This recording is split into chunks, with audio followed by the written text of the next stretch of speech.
Before we begin, it's crucial to state that this presentation is for informational and educational purposes only. Commercial HVAC systems are complex, high-voltage equipment and can be dangerous. Always consult with a licensed, insured, and certified HVAC professional for any inspection, maintenance, or repair. Do not attempt to perform work you are not qualified for. Safety must always be your #1 priority. What if I told you that 9 out of 10 commercial HVAC system failures are completely preventable, and that the #1 cause of these catastrophic, business-halting breakdowns isn't some complex mechanical mystery? It's simple neglect. It's a clogged filter, a loose connection, a dirty coil. It's the small overlooked details that quietly snowball into a $20,000 emergency call on the hottest day of the year. Imagine that moment. It's mid-July in Phoenix, or a humid August afternoon in Miami. Your restaurant is packed for the lunch rush, your IT company's server farm is humming, or your team is heads down on a critical deadline. Then it happens. The cool air stops. The silence is deafening, quickly replaced by the sound of complaining customers, the whirring of desktop fans, and the frantic tapping of you searching for an emergency HVAC company that can even see you this week, let alone today. In that moment, productivity plummets. Customers walk out. Your critical servers start sending high-temperature alerts. This isn't just an inconvenience. It's a direct assault on your bottom line. It's lost revenue, it's a damaged reputation, and it's a massive unbudgeted expense that can cripple a small or medium-sized American business. It's a crisis that, in most cases, never had to happen.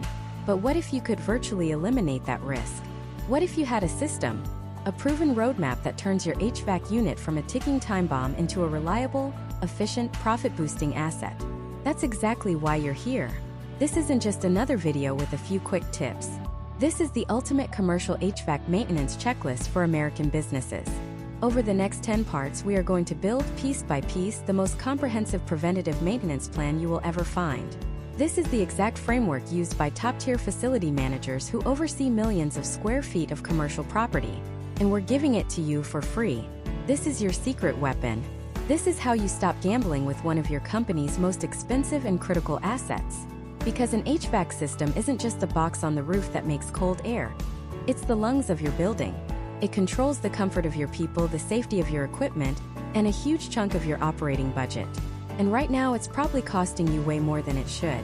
Let's talk numbers, because that's what matters in business. The United States Department of Energy estimates that a proper preventative maintenance program can slash your HVAC energy costs by up to 40%. Let me say that again, 40%. For many businesses, that's thousands, even tens of thousands of dollars a year dropping straight back to your profit margin. Take a look at your last few utility bills. Calculate what a 40% reduction in that HVAC portion would mean for your company. Think about what you could do with that extra capital, new equipment, marketing, employee bonuses. It's real money you are letting vent out into the atmosphere. Furthermore, we're talking about asset protection. A new commercial rooftop unit can cost anywhere from $15,000 to over $100,000, depending on the size and complexity. It's a massive capital expenditure. A well-maintained commercial unit can last up to 20 years, sometimes even longer. A neglected one? You'll be lucky to get 10 years before you're facing that six-figure replacement cost, long before you plan for it. This checklist isn't an expense. It's one of the highest return investments you can make in your physical plant. It's the difference between replacing a $5 capacitor today and a $5,000 compressor next year. But it's not just about the money you save. It's about the environment you create inside your business. Studies from institutions like Cornell University have consistently shown a direct, measurable link between workplace temperature and employee productivity. A comfortable team is a focused, efficient, and happy team. An office that's just a few degrees too hot or too cold sees a dramatic increase in errors and a significant drop in output. Every single day, you are paying for your employees' time. This checklist ensures you're getting the most value out of that time. And what about your customers? If you run a retail store, a restaurant, a gym, a private medical practice, any customer-facing business, their comfort is paramount.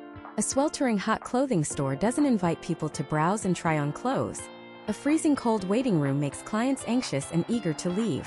Your HVAC system is a silent, invisible, but incredibly powerful part of your customer service experience. It tells your customers you care about their comfort from the second they walk through the door. Then there's the issue of health. which has become more critical than ever. The air your team and your customers breathe every single day is circulated by this system. A system with dirty filters, clogged drain pans, and moldy coils is a breeding ground for contaminants. It's circulating allergens, dust, bacteria, and viruses throughout your entire building. A proper maintenance plan isn't just about comfort. It's a fundamental component of providing a safe and healthy indoor environment. It reduces sick days and demonstrates a commitment to employee and customer well-being. Finally, let's talk about the one thing you can't easily put on a spreadsheet: peace of mind. As a business owner or a facility manager, you are juggling 1,000 different responsibilities. You're worried about payroll, marketing, sales, logistics, and supply chains. The last thing you need is to be lying awake at night wondering if the 30-year-old rooftop unit is going to survive the next brutal heat wave. This checklist is your insurance policy. It's a systematic process to take control. It allows you to move from a reactive panic state of putting out fires to a proactive strategic state of preventing them from ever starting in the first place. It's about knowing you've done everything possible to protect your investment, your people, and your business, so you can focus on what you do best: growing it. So, how are we going to do this? We've broken this ultimate checklist down into 10 manageable, in-depth parts. This isn't a superficial list you can just glance at. We are going deep. We'll start from the outside of the unit and work our way into its very heart. We will cover everything from the condenser coils and compressors to the economizers, the thermostats, the belts, the drains, and the ductwork. For each and every component, we'll explain what it is in simple terms, why it's absolutely critical to your system's health, what to look for during a visual inspection, and exactly what maintenance needs to be done and on what schedule. We'll clearly differentiate between the simple tasks you or your on-site maintenance staff might be able to handle, like changing a filter, and the more complex tasks that absolutely require a certified professional with specialized tools. By the end of this series, you will be more educated about your commercial HVAC system than 99% of business owners out there. You'll be able to have intelligent, cost-saving conversations with your HVAC contractor. You'll know the right questions to ask. You'll be able to spot when a quote seems too high or when a recommended repair is truly necessary. You will be armed with a powerful new tool to protect your business and your budget. You'll be in control. So let's start with the absolute, undisputed #1 king of HVAC health. It's not refrigerant. It's not the thermostat. It's not some complex circuit board. It's airflow. Simple, elegant, and powerful airflow. Everything, and I mean everything, in your heating and cooling system depends on the free and unrestricted movement of air. Neglect this one thing and nothing else matters. It's like owning a Ferrari but only giving it a thimbleful of gasoline. It's not going anywhere. Imagine trying to run a marathon while breathing through a coffee stirrer. That's what you're asking your HVAC system to do every single day when you starve it of air. Its heart, the compressor, has to work exponentially harder. Its lungs, the fans and blowers, are strained to their breaking point. Its veins, the ductwork, can't deliver the payload. And your energy bill? It skyrockets. Your equipment's lifespan? It plummets. This isn't a minor issue. It's the foundational principle of the entire system. So the very first section of our ultimate checklist is dedicated to mastering airflow. And the gatekeeper of that airflow is the humble and criminally overlooked air filter. You see them on the maintenance report. Checked filters. Replaced filters. So common, so routine that we gloss over it. But this is the single most important line item on that entire invoice. The air filter is your system's first line of defense. It's the shield protecting all the sensitive and wildly expensive components downstream. Every particle of dust, dander, pollen, and debris that gets pulled into your return vents has to pass through that filter. When the filter does its job, it traps that stuff. But when it gets clogged, it creates a solid wall. The blower motor, which is designed to move a specific volume of air, suddenly has to pull against a vacuum. This is like you trying to suck a thick milkshake through that same tiny coffee stirrer. The strain is immense. Motors burn out, electrical components overheat, and your building's air quality goes right down the drain. But it gets worse. When air can't get through the filter, it will find another way. It will pull in through cracks and gaps around the filter, bringing all that unfiltered, dirty air with it. And where does that dirt go? It goes directly to the most critical component for heat exchange, the evaporator coil. We'll talk more about coils in a minute, but I want you to picture this. The evaporator coil is a dense grid of metal fins that looks like a car's radiator. It's where the magic of cooling actually happens. When it gets coated in a thick, insulating blanket of dust and grime, It can no longer absorb heat from the air. The system runs and runs and runs, but the building never gets cool. Your energy meter spins like a top, and eventually the whole system freezes over, literally turning into a block of ice inside your air handler, and you're facing a catastrophic failure. All because of a $20 filter that was ignored. So on your checklist, the first item under airflow is air filter inspection and replacement. But checking it isn't enough. You need to know what to check for. First, the obvious: is it dirty? If your tech shows you a filter that's dark gray or black and caked with debris, that's a clear sign it's doing its job, but also that it might not be getting changed often enough. For a typical American office building, filters should be changed quarterly. For a restaurant with grease in the air, a manufacturing facility with dust, or a medical office concerned with hygiene, it could be as often as monthly. Ask your technician. Based on how this filter looks, do you recommend we adjust our replacement schedule? That one question shows you're paying attention. Second, and this is crucial, is it the right filter? Look for the filter's MERV rating. MERV. It stands for Minimum Efficiency Reporting Value. Think of it like a golf score for air filters. The higher the number, the smaller the particles it can trap. A standard cheap fiberglass filter might be a MERV 4. It'll stop leaves and small animals, but not much else. A typical pleated filter used in most commercial buildings is a MERV 8, which is a good baseline. It catches dust, pollen, and mold spores. A MERV 13 is what you might find in a hospital or a high-end office. It can trap bacteria, smoke, and even some virus-carrying particles. Here's the trap most businesses fall into. They think, higher is better. Let's put a MERV 13 in for the best air quality. But remember our king: airflow. A higher MERV rating means the filter material is denser. It's harder for air to pass through. If your system's fan motor wasn't designed for that level of restriction, putting in a high MERV filter is the same as putting in a clogged one. You'll starve the system of air and create all the problems we just talked about. The right question to ask your HVAC contractor is, what is the maximum MERV rating our system is designed to handle? An expert technician will know the answer. They'll understand the balance between filtration and airflow for your specific equipment. Getting this right is a game changer for both your air quality and your system's health. Third, check the fit. I once walked into a new client's building, a small law firm. They were diligent about changing their filters, but their utility bills were insane and one office was always hot. We opened the filter housing and found a 1-inch thick filter rattling around in a 2-inch slot. Air was just screaming around the sides, completely bypassing the filter. All that dust was going straight to the coil. It was a simple $5 fix, getting the right-sized filter, that saved them a $5,000 coil cleaning and untold costs in wasted energy. Ensure the filter fits snugly in its housing with no gaps. So on your maintenance report, you don't just want to see filters replaced. You want to see filter size, filter MERV rating, and the date of replacement. And you want to have a conversation about whether that schedule and that MERV rating are truly optimized for your business and your equipment. Now let's follow that dirt. Let's say for years you've been using cheap, ill-fitting filters. All that dust and grime has made its way past that first line of defense. Its next stop is the coils. Your system has two sets: the evaporator coil inside and the condenser coil outside. The evaporator coil, as we mentioned, is inside your building. It gets cold and absorbs heat from the indoor air. The condenser coil is in that big unit outside. It gets hot and releases all that collected heat into the outdoors. Both need to be spotlessly clean to work. A dirty evaporator coil can't absorb heat. A dirty condenser coil can't release it. Imagine trying to cool down on a hot summer day while wearing a heavy winter coat. That's your condenser coil, caked in dirt, dust, pollen, and grass clippings. The system's compressor has to work harder and harder to force the heat out, driving up pressures and temperatures to dangerous levels until one day it just gives up. The compressor is the heart of your AC system, and replacing it is open heart surgery, financially speaking. It's one of the most expensive repairs you can face. So the second item on our airflow checklist is coil inspection and cleaning. Your technician should be visually inspecting both coils on every maintenance visit.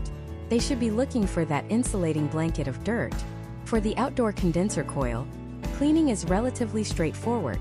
It usually involves a special chemical cleaner and a low-pressure rinse. For the indoor evaporator coil, it's much more complex. It's often buried deep inside the equipment and requires significant disassembly to clean properly. This is why preventing it from getting dirty in the first place with the right filter is so critical. Ask your technician for pictures. Seriously, Ask them, can you snap a photo of the condenser coil before and after you clean it? Or, how does the evaporator coil look? Can you show me? This keeps everyone honest and gives you a real, tangible look at the health of your system's core. If a contractor recommends an expensive deep coil cleaning, a picture will show you exactly why it's necessary. By focusing on just these two things, mastering your filters and ensuring your coils are clean, you have single-handedly addressed the root cause of more than half of all HVAC failures. You have taken control of airflow. You've just extended the life of your equipment, lowered your energy bills, and improved your building's air quality. But airflow is only part of the equation. There's another, more insidious problem that can be brewing inside your system. A silent killer that you can't see, that slowly corrodes your equipment from the inside out and can lead to catastrophic water damage that ruins drywall, flooring, and inventory, costing tens of thousands to repair. That's where we go next. Into the hidden world of water, drainage, and the single most common cause of emergency service calls in the middle of a July heat wave. It's a Monday morning in August. Your top employee walks into your office, not with a sales report, but with a look of pure panic. They point up. You follow their gaze and see it. A dark, spreading stain on the ceiling tile, with a slow, rhythmic drip, drip, drip, hitting the brand new carpet below. That drip is the sound of a ticking time bomb. It's the sound of lost productivity, expensive emergency repairs, and potentially catastrophic water damage. And the cause isn't a leaky roof or a burst pipe in the wall. It's a tiny, forgotten component of your HVAC system that has just declared war on your building. This is the reality of a clogged condensate drain line. It is, without a doubt, the #1 cause of summer service calls that aren't related to a total system failure. It's a silent threat, an unassuming piece of PVC or copper pipe, usually no wider than your thumb, tasked with a simple but critical job: safely draining away the water your air conditioner pulls out of the air. Think about it. On a hot, humid day, a commercial AC unit is like a giant dehumidifier. It can pull gallons, sometimes tens of gallons, of water from the atmosphere every single hour. All that water has to go somewhere.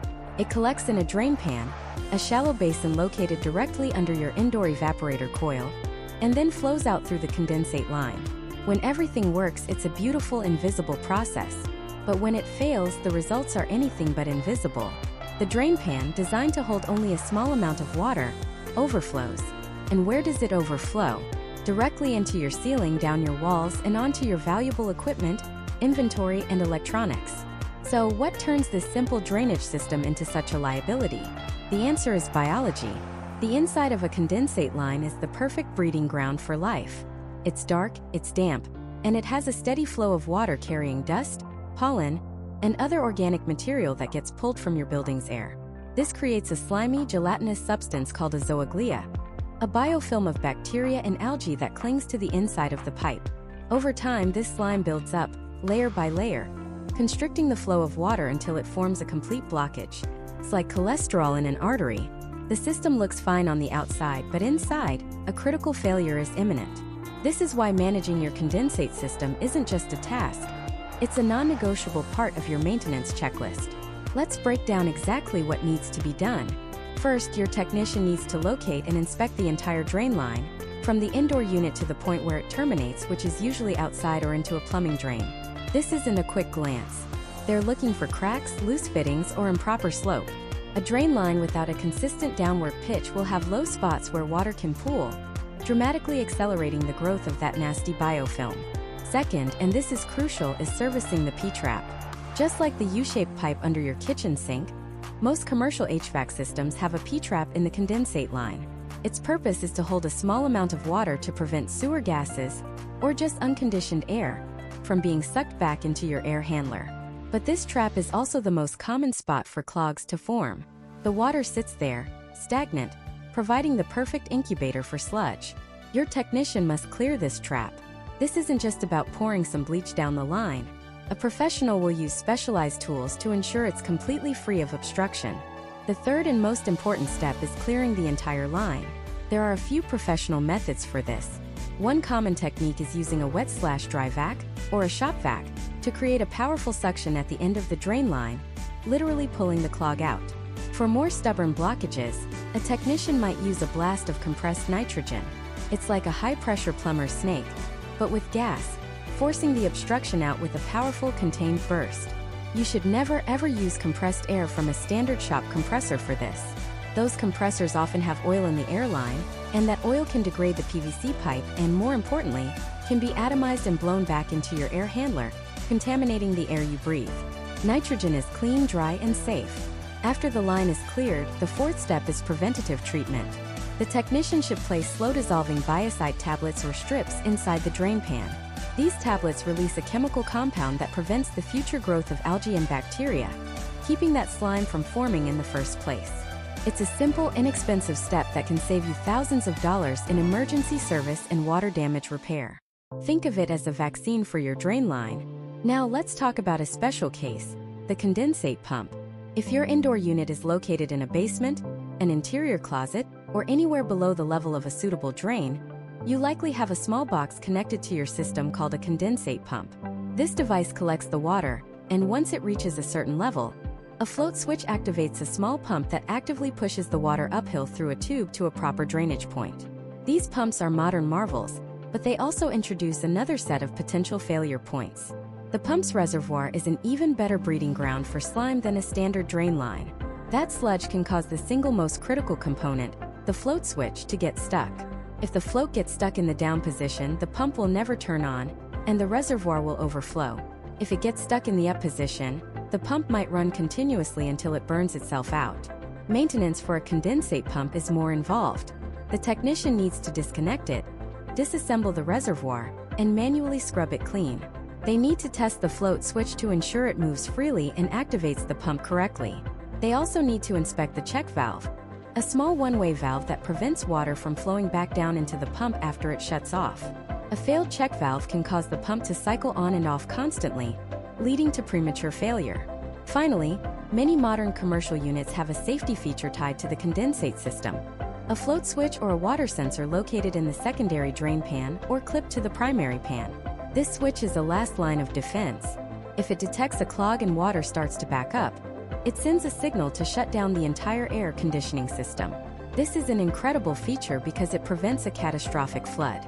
However, it also means your AC will shut off on the hottest day of the year, leaving your business, your employees, and your customers sweltering. When your technician is performing maintenance, they must manually test this safety switch to ensure it's working. They'll pour a small amount of water into the pan to trip the switch and confirm that it correctly shuts down the unit. It's a simple test that verifies your failsafe is actually functional.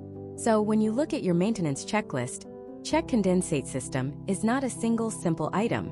It's a multi-step, detailed process. Inspect the line for proper slope and integrity. Clear the P-trap. Professionally flush the entire line with suction or nitrogen. Add preventative biocide tablets. And if a pump is present, completely disassemble, clean, and test it, including its float switch and check valve. Finally, test the overflow safety switches. By treating this humble drain line with the respect it deserves, you're not just preventing a water leak. You're protecting your drywall, your ceilings, your inventory. You're preventing the growth of mold and mildew that can cause serious health issues. And you're ensuring that on that scorching July afternoon, your system doesn't shut itself down, leaving you with a building full of hot air and even hotter tempers. We've secured the system against its most common mechanical failure, water. But water is only half the story. The other half is the invisible force that gives it life: electricity. The complex web of wires, contactors, capacitors, and breakers is the system's brain and nervous system. And just like in the human body, a failure here isn't a slow leak. It's a sudden catastrophic event. That's where we're going next. Into the high-voltage heart of your HVAC unit, where a single loose connection or a failing component doesn't just cause a shutdown, it can cause a fire. We're talking about the electrical control panel. This is the brain and the central nervous system of your entire HVAC operation. And let me be crystal clear right from the start. For 99% of business owners, this is a look, don't touch zone. This isn't about you grabbing a multimeter and playing electrician. This is about you understanding what a qualified technician is looking for, so you can ask the right questions and understand the gravity of what they find. The voltage in these panels can be lethal. The only tool you should be using here is your eyes and maybe your nose. So, what are we looking for in this box of wires and switches? We're hunting for the silent assassins of your HVAC system. The first and most common is the contactor. Think of the contactor as a massive, heavy-duty light switch. When the thermostat calls for cooling or heating, it sends a low-voltage signal to the contactor. This signal energizes a small electromagnet, which then slams a set of high-voltage contacts shut, sending powerful electricity to your compressor and condenser fan motors. It's the gatekeeper of power. Every single time your system cycles on, that contactor slams shut. Every time it cycles off, it opens. In a busy commercial building in Phoenix or Miami, that can be thousands upon thousands of times a season. Now, what happens every time you create an electrical arc, even a small one? You get a tiny amount of carbon buildup and pitting on the metal surfaces. Over time, this damage accumulates. The smooth, clean surfaces of the contact points become rough, scarred, and blackened. Why does this matter? Because that roughness and carbon buildup increases electrical resistance. And what does resistance create? Heat. A pitted contactor is a heater living inside your control panel. It forces the compressor to work harder to draw the current it needs, increasing your energy bill.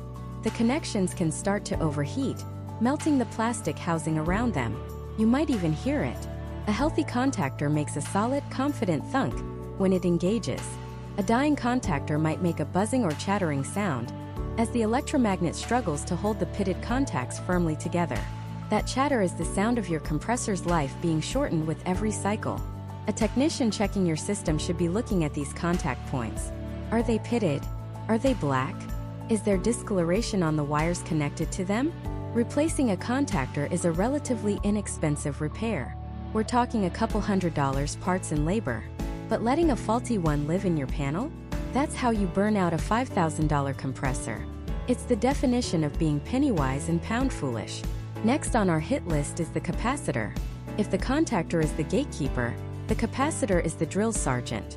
Your compressor and fan motors are powerful, and getting them to start from a dead stop requires a massive initial jolt of energy, far more than the circuit can provide on its own.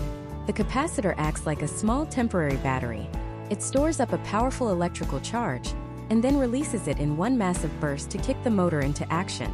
There are typically two types you'll see. A run capacitor, which provides a smaller, continuous boost to keep the motor running efficiently, and a start capacitor, which gives that big initial kick. Often, they're combined into one dual capacitor. But here's the thing about capacitors. They are wear-and-tear items. They are designed to fail over time. Heat is their mortal enemy, and sitting in a rooftop unit in the blazing sun, they degrade. A failing capacitor is one of the most common points of failure in any AC system, and the signs are often subtle at first. The motor might be slow to start. You might hear a humming noise for a few seconds before it finally kicks on. That's the motor straining, trying to start without that critical jolt of power. This struggle generates immense heat inside the motor windings, breaking down their insulation and leading to premature, catastrophic failure. Visually, a technician can spot a failing capacitor in a couple of ways. The tops of capacitors are designed to be perfectly flat. If it's starting to fail, the chemical reaction inside can create pressure, causing the top to swell and bulge upwards. It's a dead giveaway. Sometimes they'll even leak an oily dielectric fluid. But the real test is with a multimeter that can read microfarads, the unit of capacitance. Every capacitor has a rating printed on the side, say 45/5 microfarads. A technician will test it, and if it's reading more than about 5 or 6% below that rating, it's on its way out. It needs to be replaced. Period. And here is the single most important piece of financial advice in this entire section. A capacitor is a $10 to $50 part. The motor it protects costs anywhere from $800 to $2,000 to replace. Proactively replacing a weak capacitor is the highest return on investment maintenance task you can possibly perform on your HVAC system. It's like replacing the timing belt on your car to avoid blowing up the entire engine. You simply do it. Now let's talk about the silent threat we ended the last section with, the wiring itself. This is where the real fire hazard lives. Over years of operation, the constant vibration of the unit can cause the screw terminals that hold the high-voltage wires in place to slowly loosen. Even a quarter turn loose is enough to create a problem. A loose connection doesn't behave like you think. It doesn't just stop working. Instead, it creates a point of high resistance. The electricity has to jump a microscopic gap, creating tiny arcs. This generates an incredible amount of localized heat. We're talking hundreds of degrees. First, it will cook the insulation on the wire, making it brittle and discolored. You'll see a wire that should be yellow or red turn brown, or even black near the connection. Then it will start to melt the plastic terminal block. Eventually, that heat can ignite nearby materials and you have an active fire on your roof. A thorough technician will not just glance at the wiring. They will get a screwdriver or a nut driver and physically check every single high amperage connection. Lugs on the contactor, connections at the circuit breaker or disconnect, terminals at the compressor. They are checking for tightness. They are looking for any signs of discoloration, melting, or frayed insulation. They might even use their nose. The smell of burning electrical insulation is acrid, distinct, and unforgettable. It's the smell of imminent failure. Finally, we have the motors themselves. The condenser fan motor on the outdoor unit, and the blower motor in the indoor unit. These are the workhorses. A tech will listen to them. Are the bearings starting to go? You'll hear a squealing or grinding noise instead of a smooth whir. They'll check the amperage draw. A motor that is failing will draw more and more current to do the same amount of work, which is not only a sign of its impending death, but is also driving up your electricity bill every minute it runs. They'll also check for overheating by touching the motor housing, carefully of course. A motor that's too hot to touch for more than a second is a motor in distress.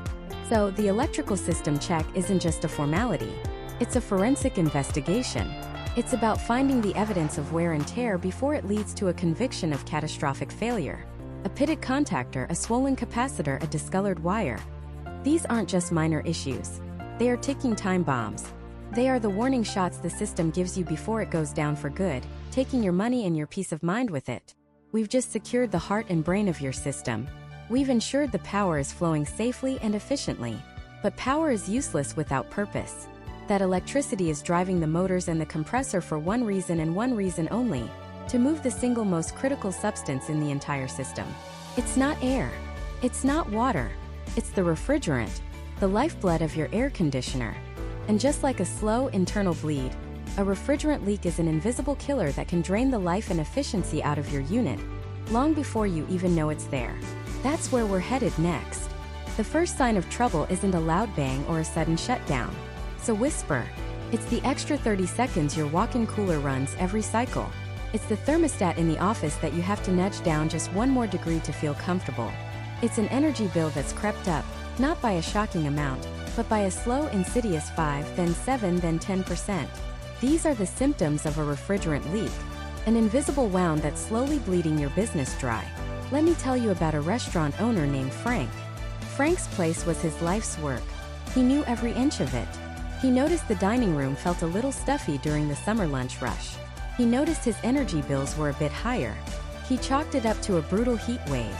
The units are just working harder, he told himself.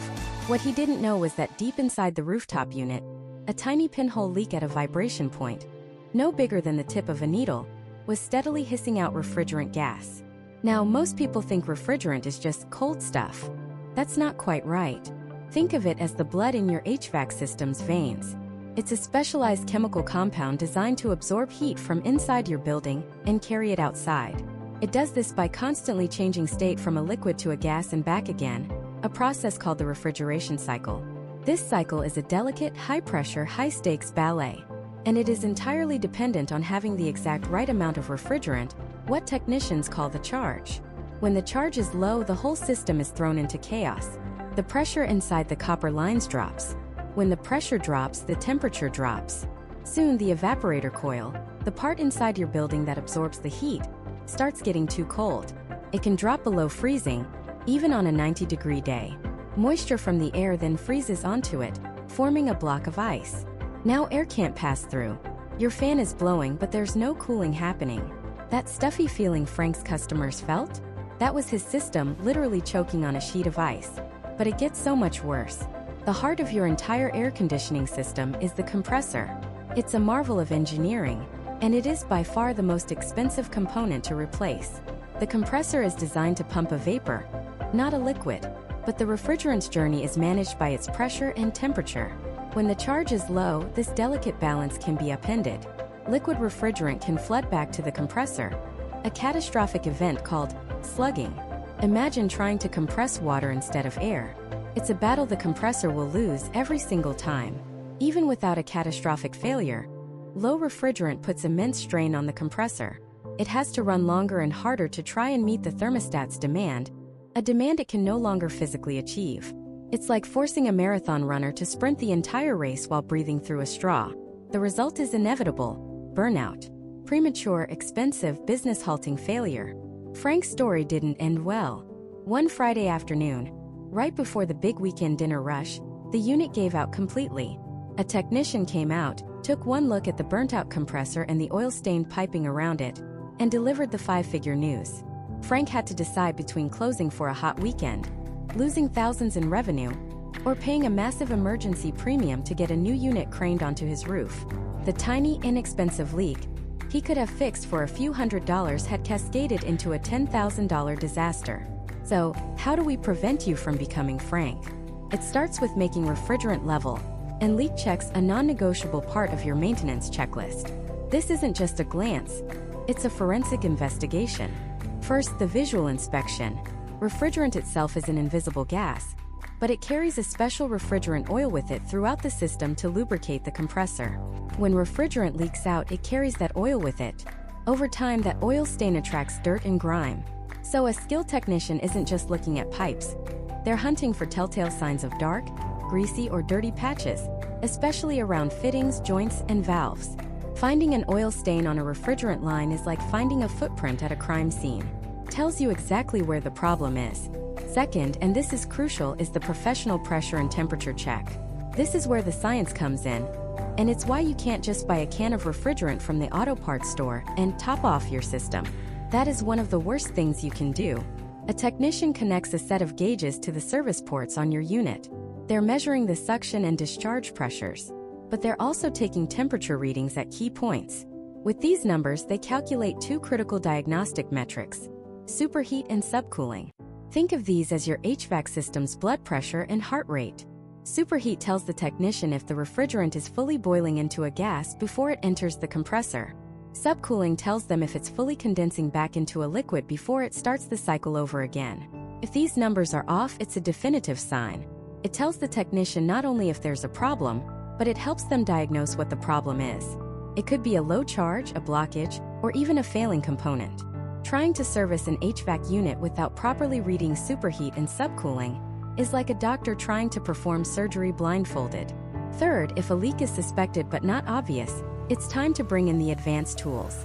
The most common is the electronic leak detector, often called a sniffer. This handheld device has a sensor on a probe that can detect minute traces of refrigerant compounds in the air. A technician will slowly and methodically pass the probe over every inch of the refrigerant lines and coils. When it detects refrigerant, it lets out an audible beep that gets faster and higher pitched the closer it gets to the source of the leak, like a Geiger counter homing in on its target. For truly stubborn microscopic leaks, they might even use an ultrasonic detector that listens for the high-frequency hissing sound of escaping gas, or inject a special ultraviolet dye into the system that makes any leak glow brightly under a black light. Now let's talk about the elephant in the room: the regulations. The Environmental Protection Agency, the EPA, under the Clean Air Act, strictly regulates the use and handling of refrigerants because many of them are harmful to the ozone layer or are potent greenhouse gases. For businesses, this isn't just an environmental issue. It's a massive financial and compliance issue. If your system is older, it might use a refrigerant like R22. As of January 1, 2020, R22 can no longer be produced or imported into the United States. It's gone. The only source is reclaimed and recycled supply, which is incredibly expensive and dwindling fast. If you have an R22 system with a leak, you are sitting on a ticking time bomb. You can't just top it off anymore. Federal law requires that for larger systems, leaks must be repaired when a certain percentage of the charge is lost over a year. Ignoring that leak isn't just inefficient, it's illegal and can come with staggering fines. More practically, it means that a simple leak repair can force you into a very expensive, and often unplanned, full system replacement because you can't get the old refrigerant to refill it. Checking for and repairing refrigerant leaks isn't just about maintenance. It's about risk management. It's about protecting your investment, ensuring the comfort of your employees and customers, controlling your energy costs, and staying on the right side of federal law. It transforms a potential 5-figure emergency into a manageable, predictable, 3-figure maintenance task. The integrity of your refrigerant charge is the absolute foundation of a healthy system. But even with a perfect charge, your system can be brought to its knees. Because that lifeblood, that refrigerant, has to flow through the system's arteries and veins, the condenser and evaporator coils. And if those pathways are clogged, dirty, and suffocating, it creates a whole new world of problems that can perfectly mimic a refrigerant issue, sending you and your technicians on a wild goose chase. That's the next critical checkpoint on our list: the very breath of your HVAC system. The very breath of your HVAC system. If refrigerant is the lifeblood, then airflow is the lungs. And just like a person, if your system can't breathe, nothing else matters. You can have a perfectly charged system, a brand new compressor, the most efficient unit money can buy. But if it's being strangled by poor airflow, it's all for nothing. It's like asking an Olympic sprinter to run a marathon while breathing through a cocktail straw. They might be a champion, but they're going to collapse. And your HVAC system will too. This isn't just about comfort. This is about catastrophic failure. Restricted airflow is one of the most common, most destructive, and most misdiagnosed issues in the entire commercial HVAC world. It's the silent killer that drives your energy bills through the roof before it completely fries your most expensive components. So let's perform a respiratory exam on your building. First, and I cannot overstate this, we have to talk about filters. I know it sounds basic. Change your filters. You've heard it a million times. But the reality is, most businesses are getting it wrong in one of three ways: the wrong type, the wrong schedule, or just plain forgetting. Let's break it down. The filter is your system's first and only line of defense against the dirt, dust, pollen, and debris being constantly pulled in from your commercial space. A clogged filter is like a dam in a river. The air pressure builds up behind it, and the blower motor, the fan that pushes all the air through your building, has to work exponentially harder to try and force air through that wall of grime. This isn't just inefficient, it's a death sentence for that motor. It's like forcing your car to constantly drive up a steep mountain in first gear. The engine will overheat, strain, and eventually it will give out. A blower motor replacement can run you thousands of dollars, all because of a $50 filter that wasn't changed. Then there's the type. Those cheap, blue, see-through fiberglass filters you can buy in bulk for next to nothing? Throw them out. For a commercial building, they are practically useless. They might stop a bird from getting sucked into your system, but they do very little to stop the fine dust and particles that actually clog up the delicate components downstream. You need to be looking at pleated filters with a proper MERV rating. MERV stands for Minimum Efficiency Reporting Value, and for most commercial applications, you want to be in the MERV 8 to MERV 13 range. This is the sweet spot. It's effective enough to trap the harmful stuff, but not so dense that it restricts airflow right out of the box. Going too high on the MERV rating, like a MERV 16, can be just as bad as a clogged filter if your system isn't designed for that level of restriction. And the schedule? It depends entirely on your business. A standard office building might get away with quarterly changes, but a restaurant with grease in the air? A manufacturing facility with industrial dust? A retail store with constant foot traffic kicking up debris? You might need to be changing those filters every single month. The cost of the filters is an investment, not an expense. It is a tiny fraction of the cost of a new compressor that has been starved of airflow and forced to overheat until it seizes. But the filter is just the gatekeeper. What happens to the dust that gets past it? It finds a new home on your evaporator coil. This is checkpoint number 2 for airflow. The evaporator coil is the part inside your building that gets ice cold. As warm, humid air from your space passes over it, the cold coil absorbs the heat and condenses the moisture, just like a cold glass of iced tea on a summer day. But that coil is a magnet for any fine dust that's squeezed past the filter. Over time, a thick, insulating blanket of grime builds up on its delicate aluminum fins. Now think about what that does. That blanket of dirt prevents the coil from absorbing heat from the air. Your system thinks, hey, it's still hot in here, I need to run longer and harder.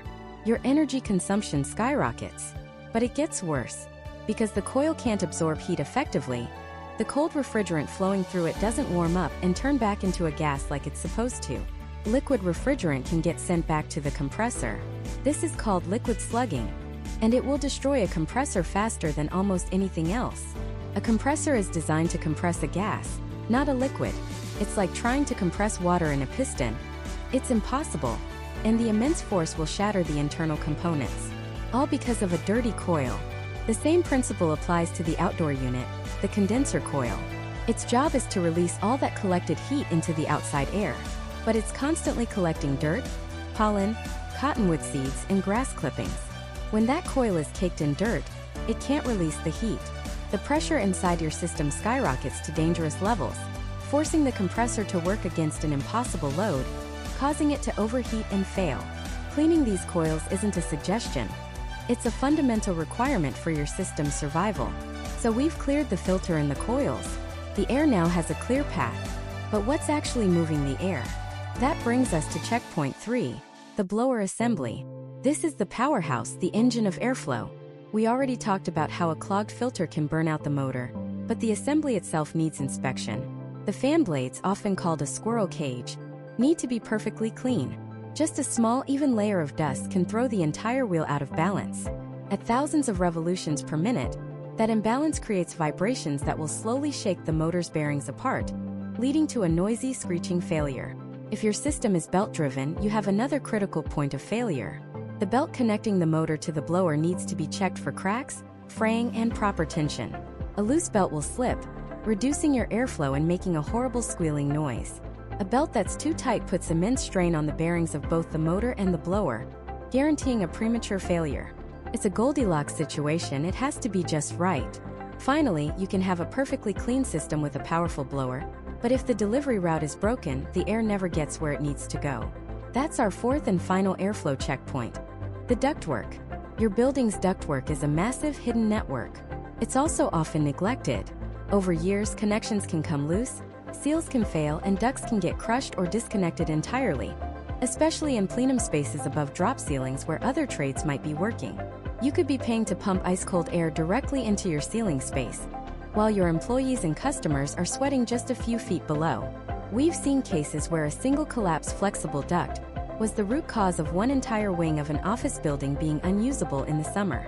The company was getting quotes for a whole new, bigger HVAC unit, when all they needed was a $100 repair. A thorough maintenance plan must include a visual inspection of accessible ductwork for these kinds of energy-wasting, comfort-killing leaks and blockages. So, we've covered the entire respiratory system. We've cleaned the airways from the filter at the entrance to the coils in the lungs, we've serviced the fan motor that acts as the diaphragm, and we've ensured the pathways, the ductwork, are clear and unobstructed. Your system can now take a full, deep, efficient breath. It can move the conditioned air exactly as it was designed to. But this brings us to a much more sophisticated question. The system can breathe. But what tells it when to breathe? What tells it how much cold or hot air to deliver, and where to send it? We've checked the blood and we've cleared the lungs. But what about the brain? What happens when the system's own central nervous system starts to malfunction, sending the wrong signals, reading the wrong temperatures, and making terrible decisions that waste thousands of dollars?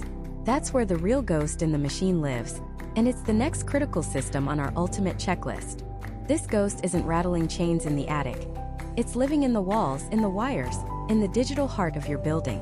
It's your HVAC control system, the single most intelligent, and potentially the most destructive part of your entire setup. Think of it as the brain and central nervous system of your building's comfort. Your rooftop units, your furnaces, your air handlers. They're just the muscle. They only do what the brain tells them to do. And when that brain gets sick, when it starts getting bad information or sending out corrupted commands, the entire body fails. The muscles work against each other, they overexert themselves, and they tear the system apart from the inside out, all while running up an energy bill that looks like a telephone number. So let's perform some brain surgery. This section of our checklist is all about ensuring the mind of your HVAC is sharp, accurate, and sane. The first and most common point of failure is the sensory input. We're talking about thermostats and sensors. These are the eyes, ears, and nerve endings of your HVAC system. They are constantly feeling the temperature, measuring the humidity, and even detecting occupancy in a room. They feed this constant stream of data back to the central controller, which then makes decisions. But what happens when one of these nerve endings gets damaged? Imagine a single faulty temperature sensor in your main conference room. It's located a little too close to a bank of computers that run hot. Over time, its calibration drifts. Now, it consistently reads the room as being 5 degrees warmer than it actually is. So, on a perfectly comfortable 72-degree day, that sensor is screaming to the central brain, "It's 77 degrees in here. It's an oven. Send all the cold air now." The brain, trusting its senses, complies. It commands the air conditioner to blast that conference room with frigid air. The VAV box damper for that zone opens 100%. But the sensor, still getting cooked by the computers, never tells the brain that the room has reached the target temperature. So the AC just keeps running, and running, and running. Soon, your employees are wearing parkas in a July meeting, and you're paying to supercool a room that was already comfortable. Multiply this by a dozen sensors across your building, each with its own little personality, its own little drift, and you have utter chaos. Your maintenance checklist must include a full sensor and thermostat calibration audit. A technician needs to go to every single sensor with a calibrated, independent thermometer. They place it right next to your building sensor and compare the readings. If your sensor says 75 and the calibrated tool says 71, you've found a ghost. That 4-degree difference is costing you a fortune. For thermostats, it's not just about temperature. It's about checking the settings. Are they locked to prevent employees from starting thermostat wars? Are the deadbands, the little buffer zones between heating and cooling, set properly? A deadband that's too narrow will cause your system to constantly cycle between heating and cooling, fighting itself all day long. This is a 5-minute fix that can save you 10% on your energy bill overnight. Okay, so the brain is getting good information from its senses. The next step is making sure its commands are actually being carried out correctly. The brain sends a signal, but what receives it? Actuators and dampers. These are the muscles and ligaments. When the thermostat in the front office says it's too cold, the brain sends a signal to an actuator, which is a small motor. That motor then physically moves a damper, a metal plate inside your ductwork, to allow more warm air to flow into that space. It's a beautiful, simple system, until it isn't. Actuators live in a brutal environment. They're subject to vibrations, dust, and constant use. They burn out. They get stuck. When an actuator fails, that damper is often frozen in its last position. So, if the damper was 80% open when the actuator died, it will be 80% open forever. It doesn't matter what the thermostat says. It doesn't matter what the controller commands. The muscle is paralyzed. This is the phantom problem that drives facility managers crazy. The software says the damper is commanded to close, but the office is still an icebox. Why? Because the software has no way of knowing the actuator ignored the command. You are pumping conditioned air into a space that doesn't need it 24 hours a day, 7 days a week. It's like a major artery in your building's circulatory system is stuck wide open, bleeding money into the ceiling tiles. The checklist item here is a physical and digital audit. A technician needs to go into the building management system, or BMS, and manually command each damper to go from fully open to fully closed. While they do this, another technician or a visual inspection must confirm that the damper is physically moving through its full range of motion. They need to listen for grinding noises, look for linkages that are bent or disconnected. They're looking for any sign that the brain's command is getting lost in translation. Finding one stuck damper can literally be the equivalent of closing a window that's been left open all winter long. The savings are immediate and massive. Now we move from the senses and the muscles to the core of the brain itself, the controller and the building management system software. This is where all the logic, all the schedules, and all the core programming lives. And this is where human error creates the most expensive ghosts. Your business is not the same as it was 5 years ago. Your hours have changed, your staffing has changed, your layout has changed. Has your HVAC schedule changed with it? I once saw a system for a large office building that was still programmed to run at 100% capacity on Saturdays. The company had switched to a Monday to Friday work week 3 years earlier. For 3 years, they had been fully heating and cooling an empty 50,000 square foot building for 9 hours every single Saturday. Nobody ever thought to check the master schedule. The ghost was a single checkbox in a software program from years ago, quietly siphoning tens of thousands of dollars. Your checklist must include a deep dive into the BMS programming. Check the schedules. Are they accurate for your current business operations? Check the holiday calendar. Is the system still programmed to shut down for a holiday that has already passed? Check the set points. Has someone set an aggressive, energy-wasting temperature for the whole building from a central terminal? Look at the trend logs. The BMS records tons of data. A good technician can look at these graphs of temperature, pressure, and damper position and spot anomalies in minutes. They can see a unit that's short-cycling or a zone that never seems to reach its set point. This is the equivalent of a doctor reading an EKG. It tells you the hidden story of your building's health. Finally, we have to check the wiring, the synapses, the pathways that connect the brain to the senses and the muscles. A loose connection, a frayed wire, a corroded terminal. These are the sources of the most maddening intermittent problems. 1 minute, everything works fine. The next, a zone goes completely offline, only to magically start working again an hour later. It's because a wire is barely making contact. Vibration from the unit causes it to disconnect, and then another vibration causes it to reconnect. You'll replace sensors, you'll replace actuators, you'll blame the software, but the whole time the problem is just a single screw that needs to be tightened. A thorough control system inspection involves checking the integrity of these connections. Technicians check for voltage drops, look for signs of corrosion on terminal blocks, and ensure that all wires are properly seated and secured. This is painstaking work, but it prevents the kind of phantom problems that can take days of expensive troubleshooting to diagnose later. By meticulously checking the sensors, the actuators, the software, and the wiring, you are systematically exorcising every ghost from your machine. You ensure your HVAC brain is getting accurate information, making smart decisions, and that its commands are being followed without fail. This isn't just maintenance. It's about restoring sanity and intelligence to your building's most critical system. Now that the brain is healthy and in full control of the body, we have to talk about the lungs. What about the very air that brain and body are circulating? The air that your employees and customers breathe every single second they are in your building. Because it's not just about temperature anymore. It's about health. It's about safety. And the next system on our checklist is the one that determines whether your building is a healthy sanctuary or a toxic box. We call it sick building syndrome. And it's not some vague New Age concept. It's a documented, recognized condition by the EPA and the World Health Organization. It's when the building itself, the very structure designed to protect your people, starts making them sick. Headaches, fatigue, dizziness, respiratory issues. A slow-motion productivity killer that drains your company's lifeblood, one sick day at a time. The toxic box isn't sealed with poison. It's sealed with stale, recirculated, contaminated air. The healthy sanctuary, on the other hand, breathes. It inhales fresh, clean, oxygen-rich air from the outside.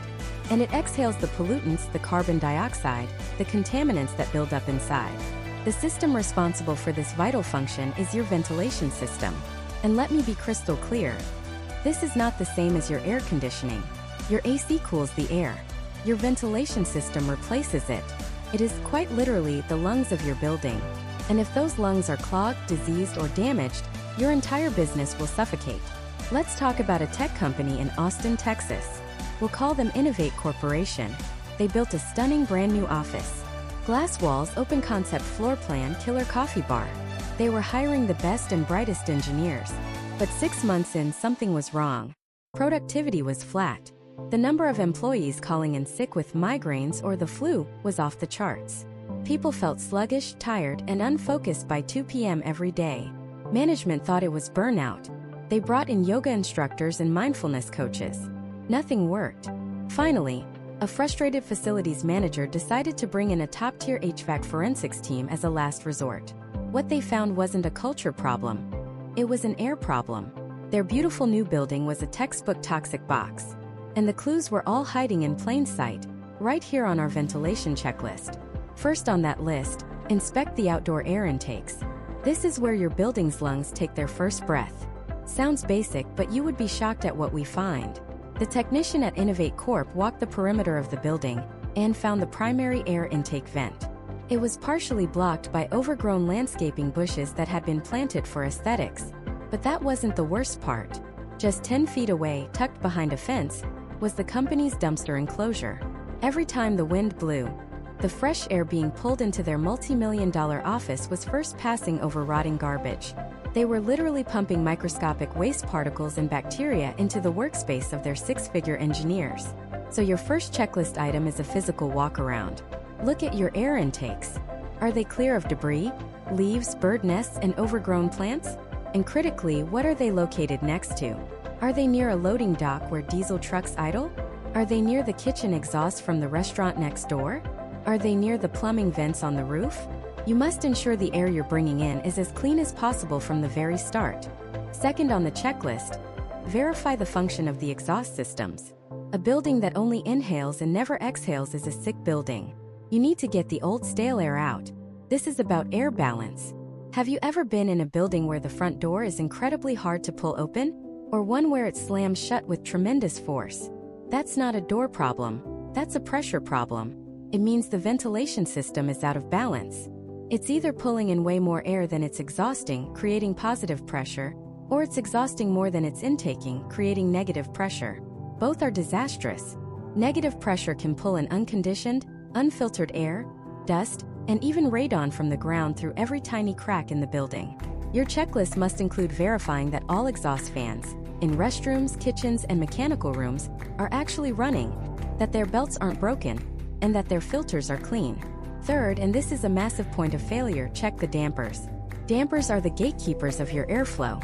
They are metal plates inside your ductwork that open and close to control how much air goes where.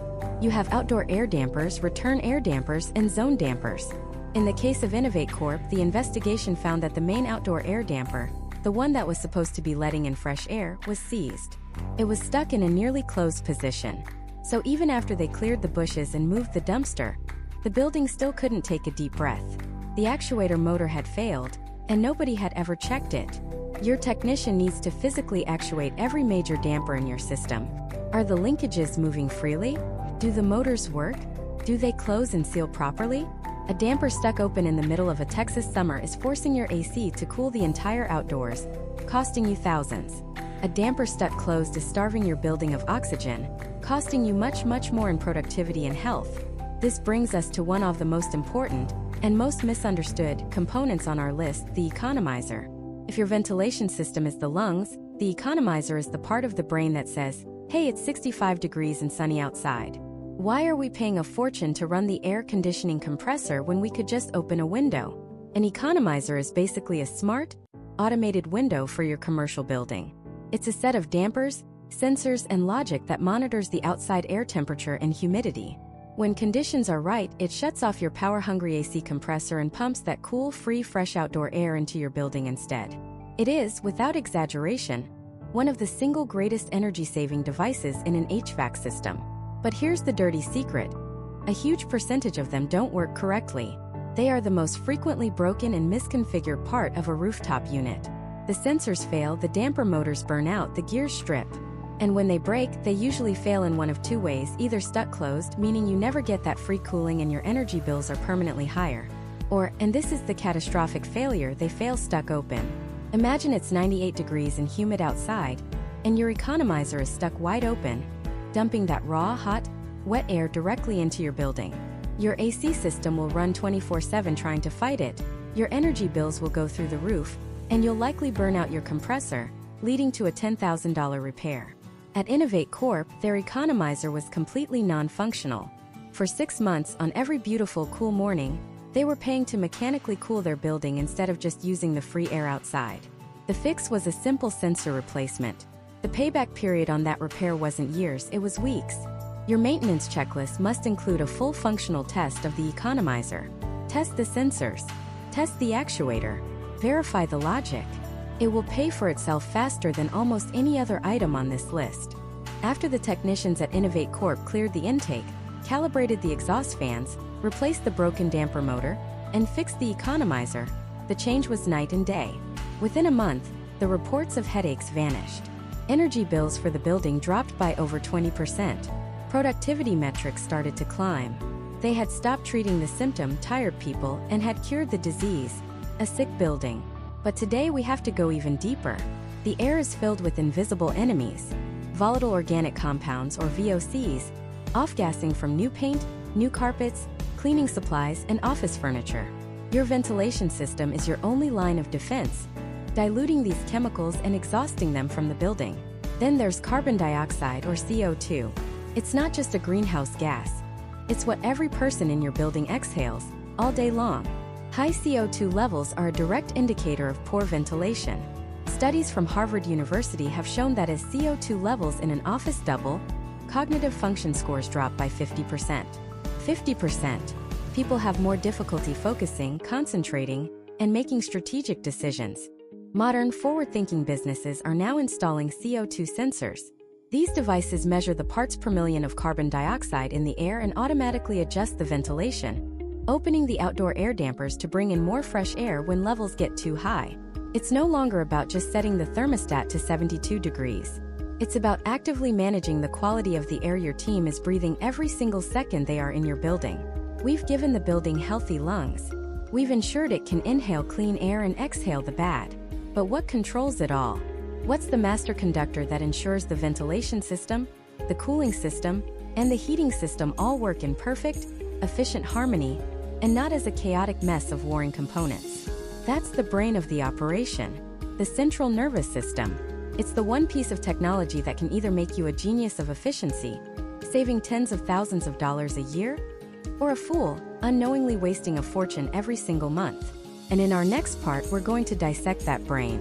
The brain of your commercial HVAC system isn't a tangle of wires in a dusty closet. It's a sophisticated, powerful computer, often called a building automation system, or BAS. Think of it like this: your air conditioners, your furnaces, your VV boxes, your exhaust fans. They're all world-class musicians in an orchestra. Each one is capable of producing incredible results. But without a conductor, all you have is chaos. One musician plays too loud, another comes in at the wrong time, and the result is a jarring, inefficient, and incredibly expensive noise.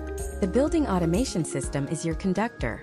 It stands at the podium, sees the entire operation, and directs every single piece of equipment to work in perfect, harmonious concert.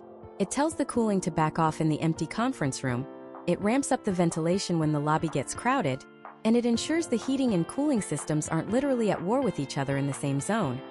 A battle that, I promise you, is happening in mismanaged buildings across America right now, with the business owner footing the bill for both armies. So let's add the conductor to our maintenance checklist. This isn't about wrenches and filters. This is about logic, data, and strategy.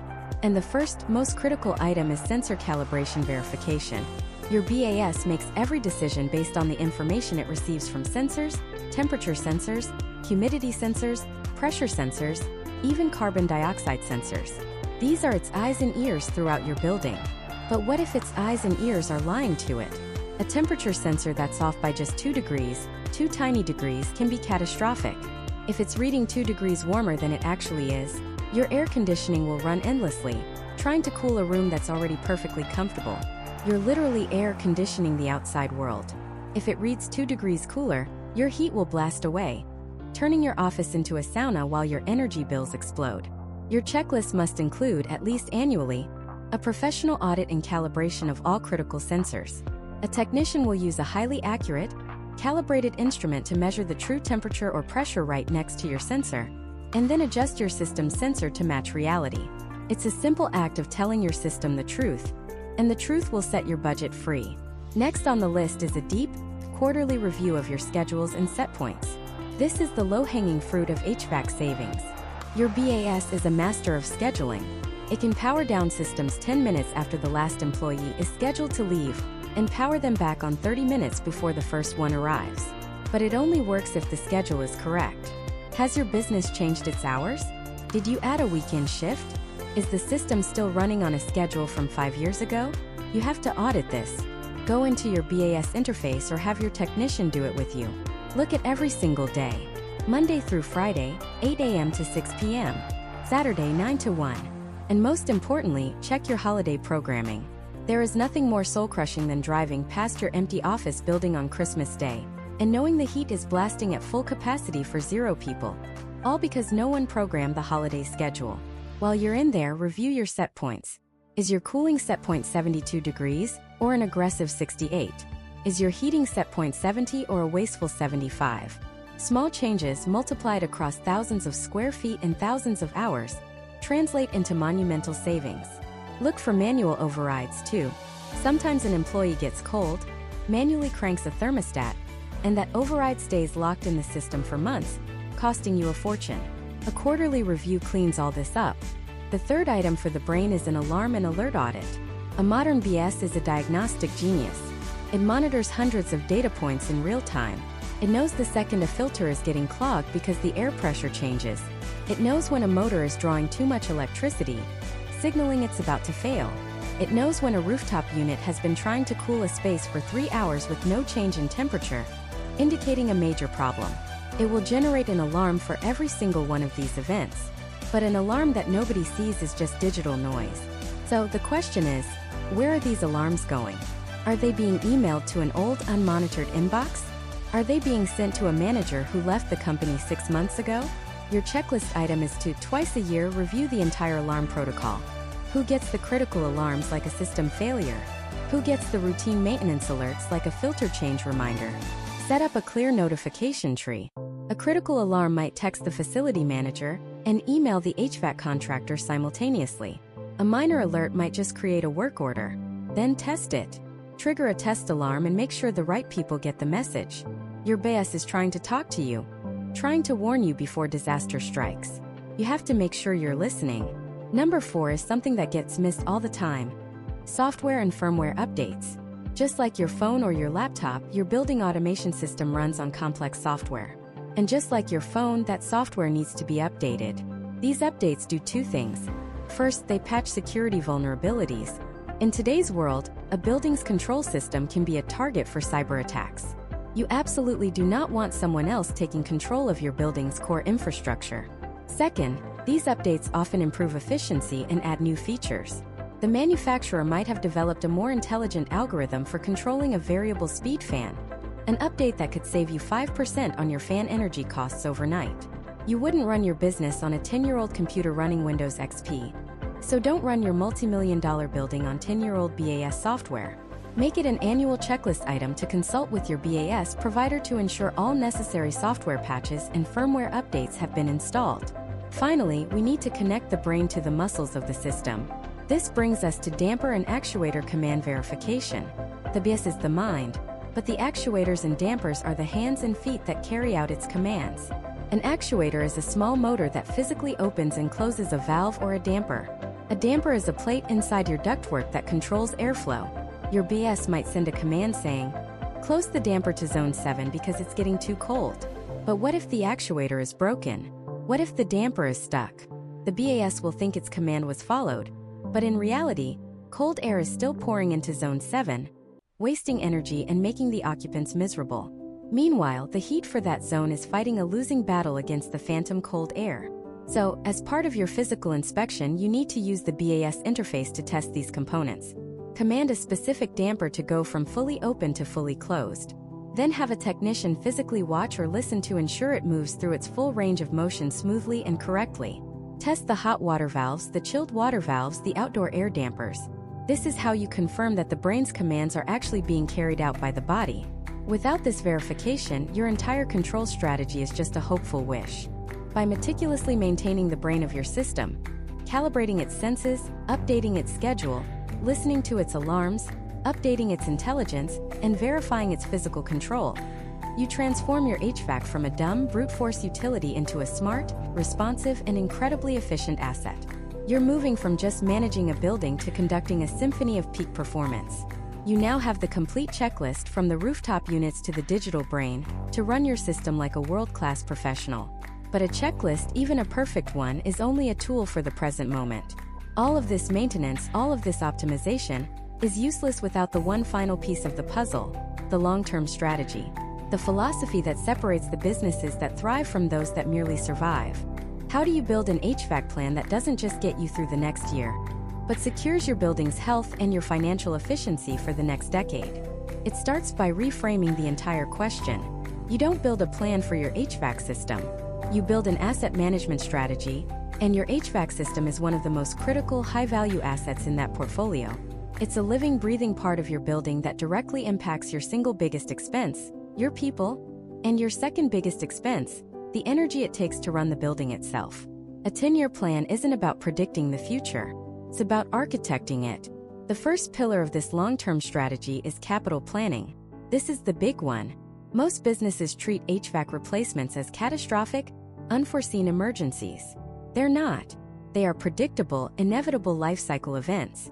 Your first step is to create a comprehensive inventory of every piece of HVAC equipment you own. Every rooftop unit, every air handler, every VAV box. You need the make, model, serial number, and most importantly, the installation date. This is your asset roster.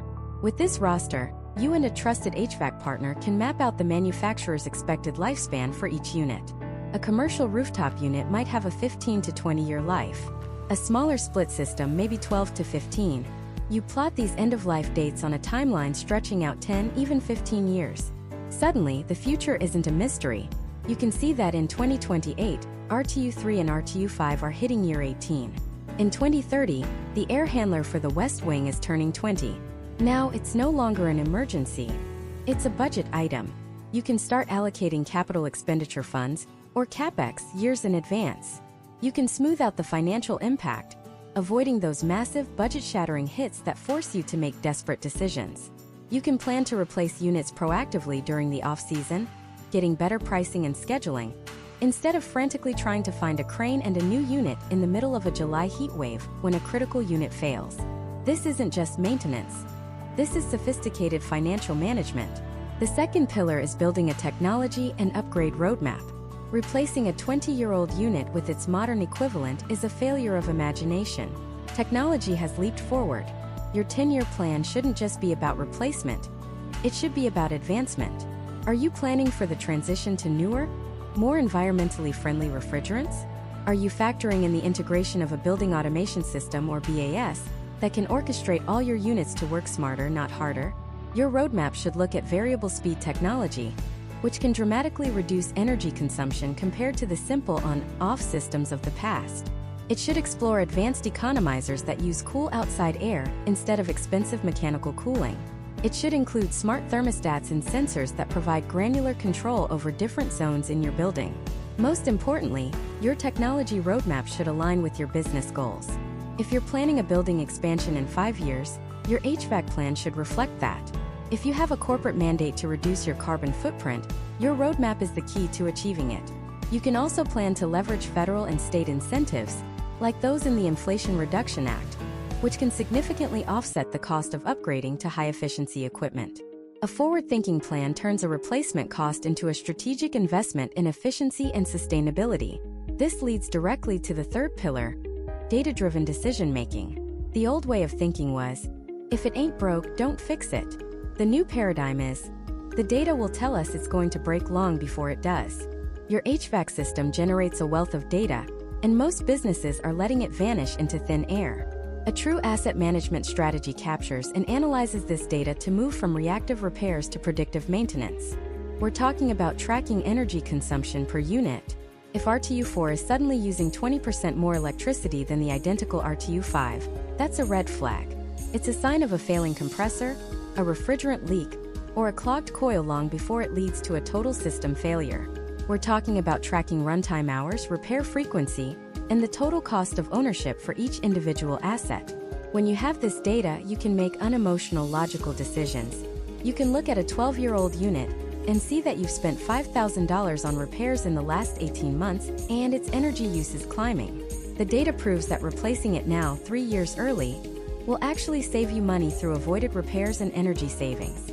This data is also your greatest tool for justifying capital expenditures to a CFO or a board of directors. You're not saying, I think we need a new unit.